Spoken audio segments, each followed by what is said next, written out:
আজকে তৈরি করে দেখাচ্ছি তরমুজের ললি। প্রচণ্ড গরম পড়েছে আর বাজার ভর্তি কিন্তু তরমুজও আছে। দেখা যায় বিভিন্ন সময় আমাদের ঘরে সবারই তরমুজ থাকে। স্বাস্থ্যকরভাবে আমরা বাচ্চাদেরকে ওইভাবে ললিটা তৈরি করে দিতে পারি।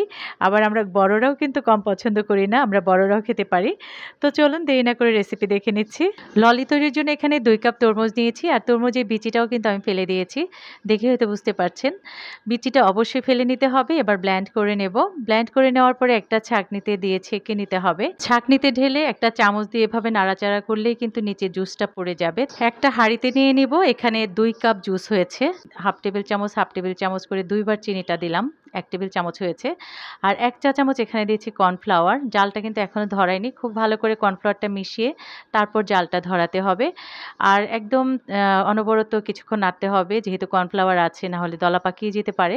যখন 5 মিনিটের মতো বলক উঠে এভাবে জাল হয়ে যাবে, তখন ঠান্ডা করে একটা জাগে ঢেলে নিতে পারেন বা আপনার সুবিধা মতো কিছুতে ঢেলে এভাবে একটা আইস বক্সে দিয়ে দিতে হবে। আইস বক্সে যখন ঢালা হয়ে যাবে তখন উপর থেকে আমি ঢাকনাগুলি লাগিয়ে দিচ্ছি।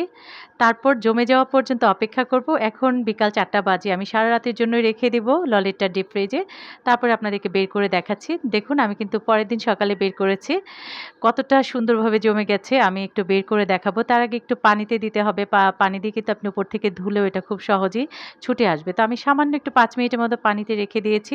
এবার সবগুলি ললি আমি বের করে নিচ্ছি। আশা করছি আজকের রেসিপি ভালো লেগেছে। যারা ইউটিউব থেকে আমার ভিডিওটি দেখছেন প্লিজ আমার চ্যানেলটিকে সাবস্ক্রাইব করে আমার পাশে থাকবেন। লাইক কমেন্টস করবেন। আর যারা ফেসবুক থেকে দেখছেন পেজটাকে ফলো দিয়ে একটা লাইক দিয়ে দিবেন। আল্লাহ হাফেজ।